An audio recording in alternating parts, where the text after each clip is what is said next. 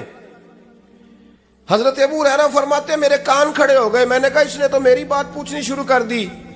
حضرت فاروق اعظم سے کہنے لگا حضور بچپن میں اماں پہ پیشاب کرتا تھا، وہ میرے اوپر کر دیتی ہے تو حق ادا ہو گیا. حضرت عمر کہنے لگے نہیں کوئی نہیں ہوا. اس نے کہا حضور مجھے سمجھائیں، وہ سارے کام جو میں اماں کے ساتھ کرتا تھا اماں میرے ساتھ کرتی ہے تو کیوں نہیں ہوا. حضرت عمر کہنے لگے بھائی پیشاب تو بھی اماں پہ کرتا تھا اور اماں بھی تیرے اوپر کرتی ہے، پر تیری اور تیری ماں کی سوچ میں بڑا فرق ہے.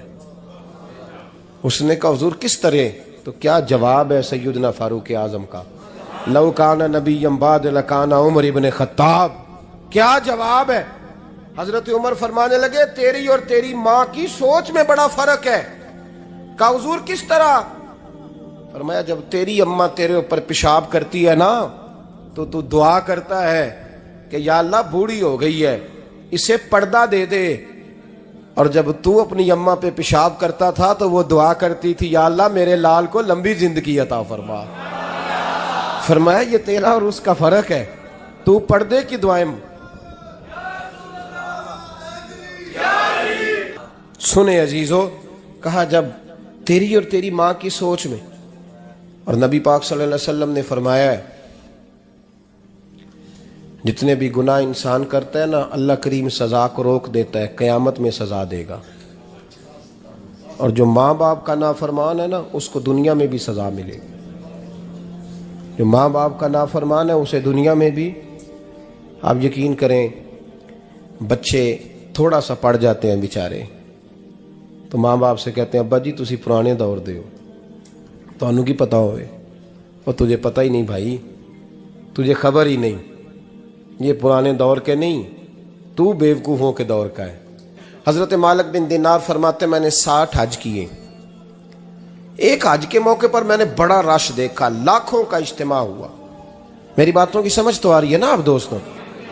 جو نہیں بول رہے انہیں بھی آ رہی ہے نا؟ اللہ جزا دے.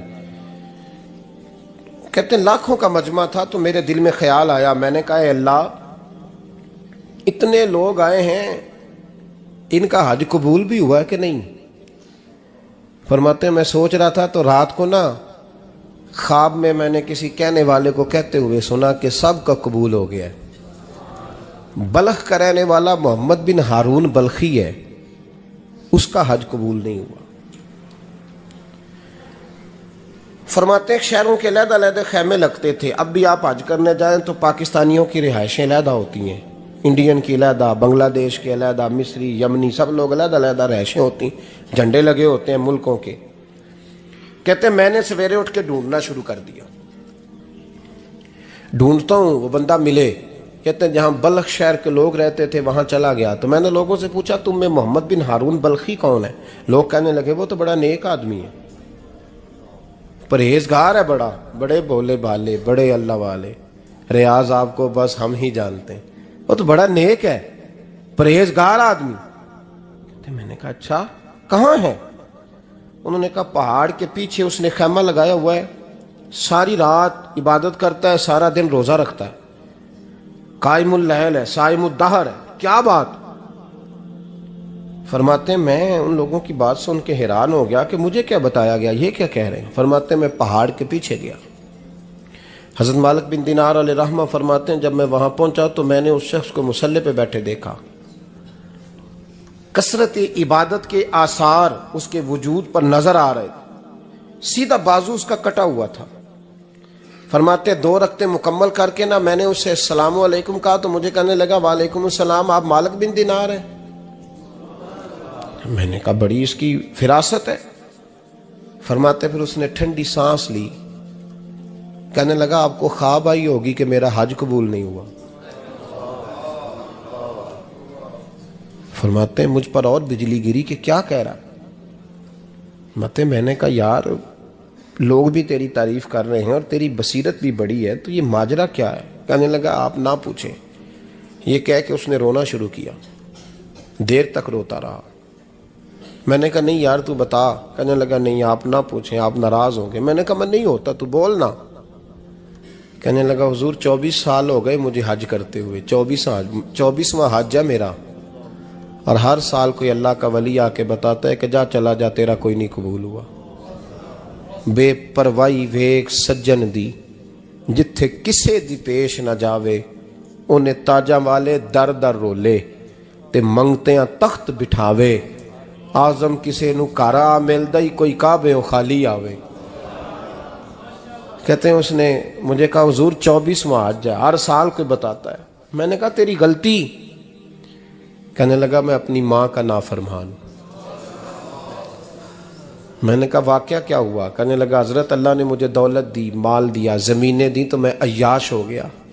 آپ یقین کریں اللہ لوگوں کو مال دیتا ہے تو وہ سمجھتے ہیں میری چلاکی سے آیا ہے، میں تیز بڑا تھا اس لیے آیا ہے، نافرمان ہوتے ہیں۔ لیکن جو رب لینا جانتا ہے دینا جانتا ہے وہ لینا بھی۔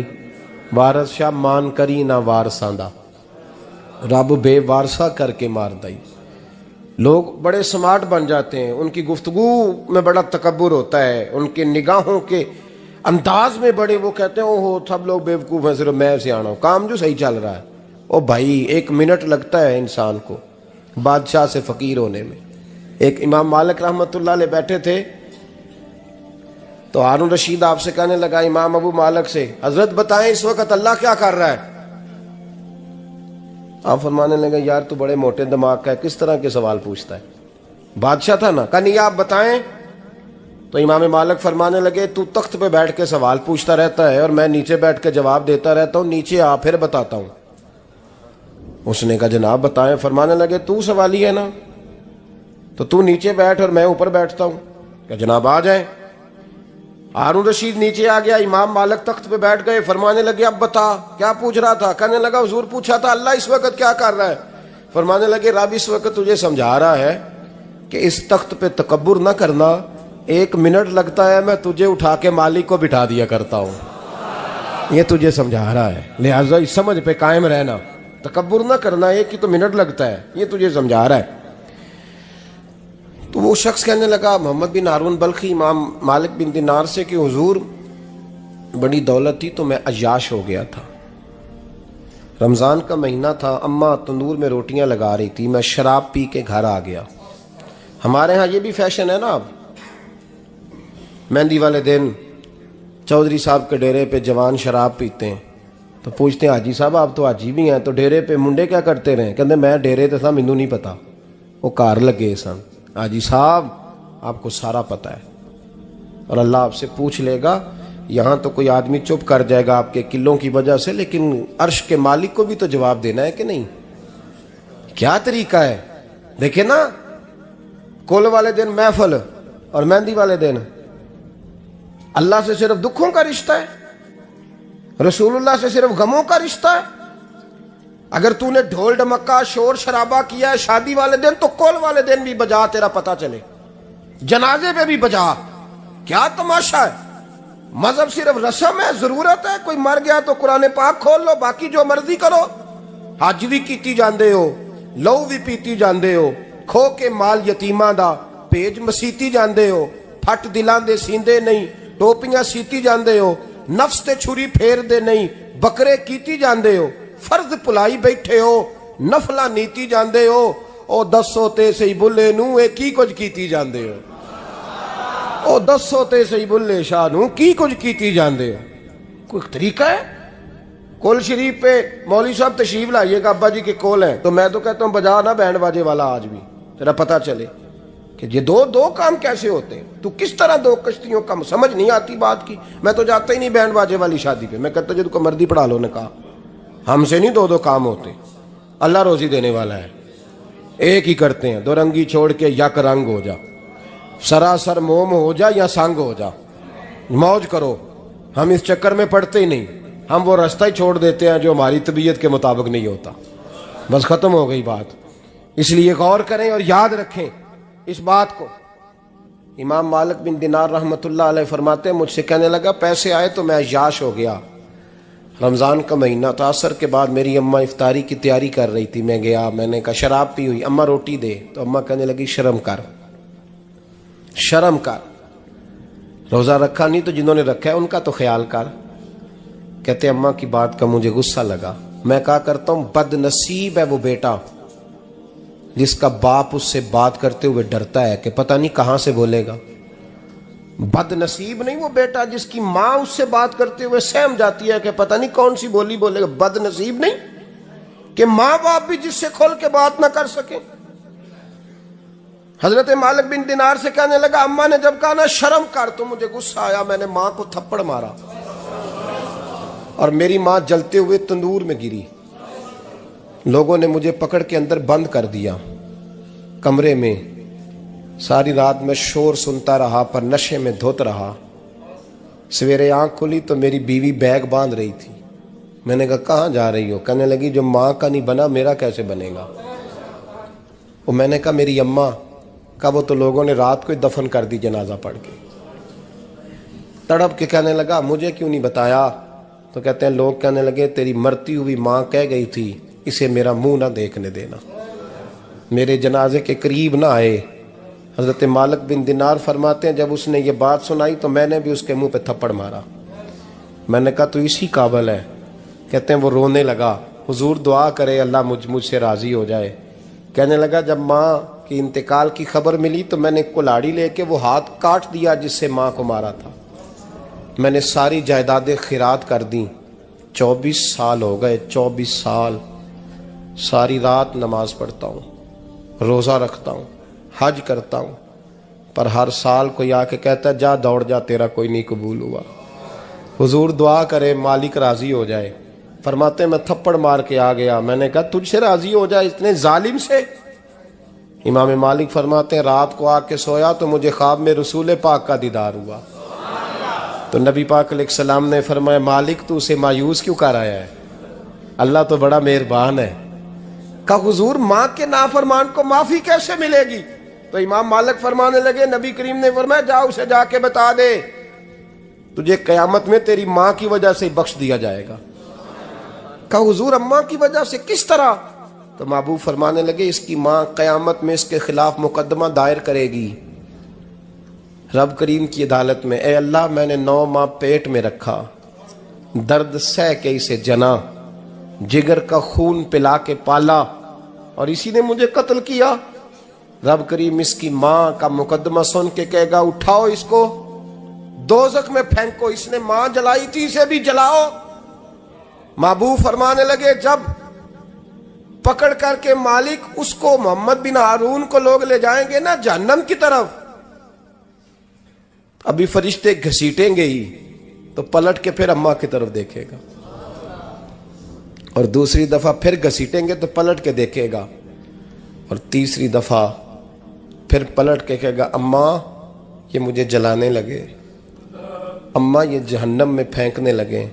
میرے حبیب فرمانے لگے وہ جل کے مرنے والی ماں وہاں بھی بول پڑے گی، کہے گی یا اللہ چل میں نے معاف کیا تو بھی معاف کر دے، اے اللہ میں نے معاف کیا تو بھی معاف کر دے، اللہ تو معاف کر دے اسے،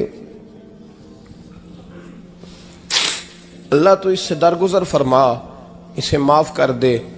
میرے محبوب پاک علیہ السلام فرماتے رب کریم کہے گا اس نے تجھے جلایا وہ کہے گی اللہ یہ تو بیٹا تھا اس نے جلا دیا، میں ماں ہوں، میرے سامنے جلے تو میں کیسے برداشت کر سکتی ہوں؟ فرمایا اس نے جلا کے مارا تھا، پر اسی ماں کی وجہ سے رب کریم اسے جنت عطا فرمائے گا۔ پلٹا جا کے ماں کے پیروں میں بیٹھ، جا سویرے ان پڑھ باپ سے دعا کرایا کر، جا بالکل انگوٹھا چھاپ باپ سے صبح دعا کرایا کر، دیکھ رب کریم تیرے لیے رحمتوں کے دروازے کھول دے گا۔ عزیز دوستو، قرآن مجید نے کہا ہے وَبِالْوَالِدَيْنِ احسانا، اپنے والدین کے ساتھ احسان کرو، اپنے والدین کے ساتھ احسان والا نیکی والا رویہ اختیار کرو۔ اس آیہ مقدسہ پر بہت سارے لوگوں نے بہت کچھ کہا ہے، لیکن علامہ سید محمود آلوسی اندلسی رحمۃ اللہ علیہ نے فرمایا موبائل فون سائلنٹ کر دیں، اور یہ جو ویڈیو بناتے تھک جاتے ہیں دوست موبائل فون والے، یہ میرا خیال ہے ویڈیو والے بھائی سے ہی کوئی رابطہ شابطہ کر لیں تو تھکاوٹ نہیں ہوگی، بنی بنائی مل جائے گی۔ تصویریں اتنا زیادہ ضروری نہیں جتنی ہم نے ضرورت بنا لی ہے، بس ٹھیک ہے ضرورت کے تحت ٹھیک ہے، اتنا زیادہ اس پہ فوکس نہ کریں ورنہ اصل کام رہ جاتا ہے۔ ہم نے تو دل میں سجا رکھی ہے تصویر یار، بس ذرا گردن جھکائی دیکھ لی، تو اس لیے اتنا زیادہ اس کو ضروری نہ بنائیں، حد ہی ہو گئی ہے تصویروں والی۔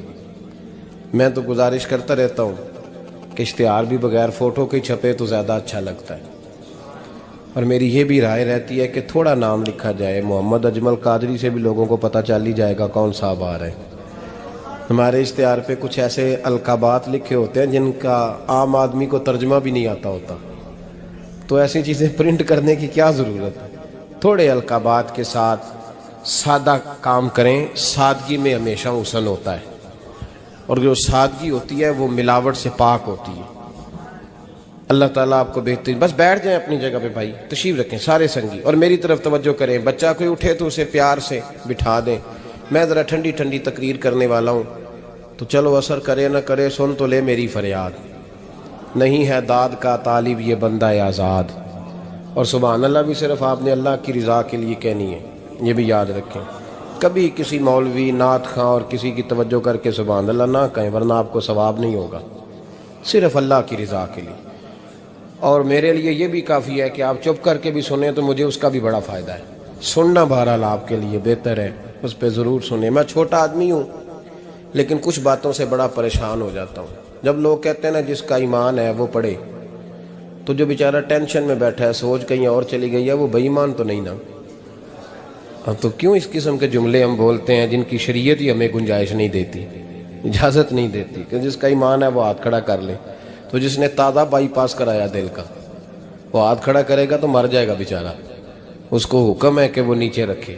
یہ جذبہ ہے، ضرور ہونا چاہیے، ہاتھ کھڑے دیے ہی اللہ رسول نے اپنے لیے ہیں تو ہونا ضرور چاہیے، لیکن اس کو اتنا فرض نہیں سمجھنا چاہیے۔ ماحول میں بہت زیادہ، اور ایک اور بڑا ایشو ہے ہماری محفلوں میں، وہ نوٹ پھینکنے کا ہے۔ کیا ضرورت ہے؟ نذرانے کا یہ سٹائل نہیں، نہ یہ کام کریں۔ میلاد کی محفل میں آ کے بھی غریب آدمی پریشان رہتا ہے، وہ کہندا میرے کو دتھی ہوندی تو میں بھی اگے بہندا، لہذا پیچھے بو لوگ کے دتھی جو کوئی نہیں۔ اس لیے میلاد کی محفلوں میں بھی جو 50,000 روپیہ دیتا ہے اس کی صدارت ہوتی ہے، اس کا کوئی مطلب نہیں۔ یہ جو اسٹیج ہے نا جس پہ آپ لوگ ہمیں دیکھ رہے ہیں، تو میرے جیسے لوگ آ گئے ہیں تو خرابی ہوئی ہے، ورنہ تو یہ پیر میرے علی شاہ کا اسٹیج ہے، ورنہ جو محدث اعظم مولانا سردار احمد صاحب کا اسٹیج ہے۔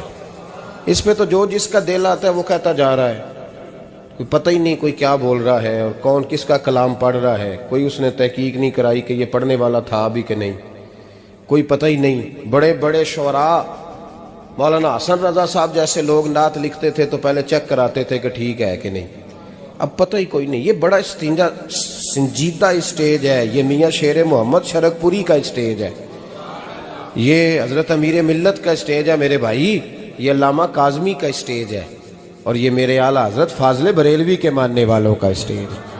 اس میں کوئی ایسی حرکت نہ کریں، اور کبھی بھی محفل کو کمرشل نہ بنائے۔ زندگی میں یاد رکھ لیں اللہ رسول کی بارگاہ میں بھی جانا ہے۔ لوگ آ کے شکوہ کرتے ہیں فلانا مولوی پیسے مانگتا ہے، تو میں نے کہا وہ اس لیے مانگتا ہے کہ آپ دیتے ہیں، آپ مارکیٹ بند کر دیں تو بندے سارے صحیح ہو جائیں گے. یہ مانگنے والے کی غلطی نہیں، یہ ریٹ لگانے والوں کی غلطی ہے. جو چیز مارکیٹ میں بکے نہ وہ بننی بند ہو جاتی ہے. تو کیوں آپ لوگوں نے ایسے لوگ پرموٹ کیے جنہوں نے نعت بیچی 10,000 کی، تلاوت بیچی 10,000 کی، معاذ اللہ تقریر بیچی، کیوں ایسے لوگ پرموٹ کیے؟ کرو مدح اہل دول رضا، پڑے اس بلا میں میری بلا، میں گدا ہوں اپنے کریم کا اور میرا دین پارا نا نہیں. اور یہ یاد رکھ لو زندگی میں، اس کی کو تھوڑی اور کم کر دیں جی، اللہ آپ کو جزا دے، برکت دے. یہ بھی یاد رکھ لیں کہ گردن کو جھکا دیتا ہے خیرات کا پتھر، جہاں میں مانگنے والوں کے سر کبھی اونچے نہیں ہوتے. سر اسی کا اونچا ہوتا ہے جو دینے کا عادی ہوتا ہے. جو کشکول طلب دراز کر کے رکھتے ہیں ان کے بھی کبھی سر اونچے ہوئے ہیں. وہ کسی نے کہا تھا، مجھے بعض لوگ فون کرتے ہیں، کہتے ہیں صاحب آپ کا ریٹ، تو میں کہتا ہوں تو کو دیتا ہی نہیں جانا. تو کیوں آپ ایسی بات کرتے ہو بھائی؟ ہم بڑے قیمتی لوگ ہیں، کیوں ہمارا آپ ریٹ لگاتے ہو؟ یہ شعر سن لیں، یہ شعر آپ کو فائدہ دے گا، اگر یاد ہو گیا تو بڑا نفع دے گا. یہ آرزو کرم اور میں آپ سے کروں، یہ آرزو کرم اور میں آپ سے کروں، یہ بھیک اس کو دیجئے جس کا خدا نہ ہو. تو جس کو بے حساب مل رہا ہو اس کو کیا ضرورت ہے ہاتھ پھیلانے کی؟ یہ بھیک اس کو دیجئے جس کا، ایک طرف نعرہ لگتا ہے کون دیتا ہے دینے کو، دوجے پاس آنے نے دیا جے 20,000. اور ظالمہ ان پہ آندہ سے نبی پاک کو لینے نے. نذرانہ کوئی تحفہ دے تو لینا سنت ہے، لیکن یہ جو سٹائل ہے نا کہ طے کرنا، اور پہلے ماڑے بندے دی پہنچتے محفل بھی کوئی نہیں رہ گئی، وہ بھی آندہ کمیٹی نکلے گی تو جلسہ کرانگے. ایڈا مہنگا جلسہ، اس کی پہنچ میں تو محفل بھی کوئی نہیں. غریب آدمی تو اب ترس گیا ہے نعت سننے کو بھی، اس لیے کہ اس کا بھی ریٹ ہے. باز آئیں اس چیز سے. ہمارا اعلیٰ حضرت فاضل بریلوی رحمۃ اللہ علیہ تیل لینے چلے گئے دکان پہ، دکاندار کو بوتل دی تیل والی، بھر کے دے دو. اس نے بھر کے دی تو اعلیٰ حضرت نے فرمایا کتنے پیسے؟ اس نے کہا جی ویسے تو 5 آنے کی ہے، آپ ہمارے عالم دین ہیں، آپ 3 آنے دے دیں. اعلیٰ حضرت نے پورے 5 دیے. فرمایا تو پورے رکھ، میں احمد رضا ہوں، میں اپنا علم 2 آنے کا نہیں بیچا کرتا. تو نے میرا 2 آنے ریٹ لگایا ہے، آپ عالم ہے تو 2 چھوڑ دیں. اس لیے سنجیدگی پیدا کریں یار. کوئی ضروری نہیں، کوئی سنتا ہے تو ٹھیک ہے، نہیں سنتا تب بھی ٹھیک ہے. جن کی پڑھ رہے ہو وہ تو سن رہے ہیں کہ نہیں؟ یہ کافی نہیں کہ جن کی پڑھ رہے ہو وہ سن رہے ہیں. اس لیے مہربانی فرمائیں، اس ماحول کو خاصا سنجیدہ کریں، اس پر خاص محنت کریں. اس لیے نہیں کہہ رہا بنانے کے لیے، مسجد میں بیٹھا ہوں باوضو ہوں، میرا دل نہیں مانتا جب میں اسٹیج پہ آؤں تو کوئی بندہ نعرہ لگائے. کیوں بھائی؟ کوئی ضروری ہے؟ بوڑھا آدمی بیچارہ بیمار بیٹھا ہے اور عشاء کا وقت کا وہ آیا ہوا ہے، اور نبی پاک صلی اللہ علیہ وسلم نے فرمایا سفید بالوں کی عزت اسی طرح ہے جس طرح تم نے اپنے اللہ کی عزت کی ہے. یہ بخاری مسلم کی حدیث ہے. فٹافٹ کھڑے ہو جاؤ جی پیر صاحب آگے تھے، پیر صاحب ٹائم نہ لاؤندے ہو. کیوں یہ کام کرتے ہیں؟ کچھ بھی نہیں ہوتا. جو عزت کرتا ہے اس کا پتہ ہوتا ہے دل سے کر رہا ہے. بیٹھا رہنے دے لوگوں کو، کوئی فرق نہیں. یہ بڑی خوبصورتی پیدا کریں، آپ ماحول کو صحیح کریں، آپ کے جلسے کئی گنا زیادہ بڑے ہو جائیں گے انشاءاللہ تعالی. اور میری آخری گزارش تمہیدی بات کر رہا ہوں، وہ یہ ہے کہ محفلوں کی ترتیب لگائیں. جو قاری صاحب نے عشاء کے فوراً بعد تلاوت کی انہوں نے بھی قرآن ہی پڑھا تھا، وہ بے قاعدہ کیوں تھی؟ پھر جو دوبارہ 1.5 گھنٹے کے بعد باقاعدہ شروع ہو گئی تو وہ قرآن پاک نہیں تھا؟ ان باقاعدہ شروع ہونے لگی ہے، کیا مطلب ہے اس کا؟ باقاعدہ محفل عشاء کے بعد شروع کریں، ٹائم دیں، نعت خواں کو وقت دیں، اور دعا کا ٹائم لکھیں. آپ میرے پاس کبھی آئیں، ہزاروں کا جلسہ ہوتا ہے ہمارا، لیکن ہم 1.5 گھنٹے سے زیادہ محفل کرنا مناسب ہی نہیں سمجھتے. اس لیے کہ اگر فجر سویرے تانگ ہو جائے تو ساری رات جلسے کا مقصد کیا ہوا؟ اور مختصر بات کریں گے خیر الکلام ما قل و دل، تو وہ بڑی بہترین رہے گی. سنجیدگی لائیں تاکہ جس آدمی نے سویرے کام پہ جانا ہے وہ 10 کے آوے آ کہ میں چلا 8 بجے محفل شروع ہونی ہے تو لوگ 9:45 میں تھوڑے کول ہوواں گا انشاءاللہ، تاکہ باقی کا کام بھی کر لیں. یہ ماحول، یہ میں گزارشات کر رہا ہوں، اپیل کر رہا ہوں. چلے اللہ کرے میں بے عمل آدمی ہوں، میری زبان سے نکلی بات کسی پہ اثر کر جائے. یہ آپ سنجیدگی پیدا کر کے دیکھیں، انشاءاللہ یہ رش زیادہ ہو جائے گا آپ کے پاس اور برکت ہوگی اس بات کی. وبالوالدین احسانا، والدین کے ساتھ احسان کرو. علامہ سید محمود آلوسی اندلسی رحمۃ اللہ علیہ صاحب تفسیر روح المعانی فرماتے ہیں آپ فرماتے ہیں اللہ کریم نے کہا والدین کے ساتھ احسان کرو، اس کا ترجمہ کیا ہے؟ آپ فرماتے ہیں اس کا مطلب یہ ہے کہ جتنی کوئی بندہ نیکی کرے اگر اس کے مطابق نیکی کر دی جائے تو وہ بدلہ ہوتی ہے، اور اگر تھوڑی بڑھا کے کی جائے تو وہ احسان ہوتی ہے۔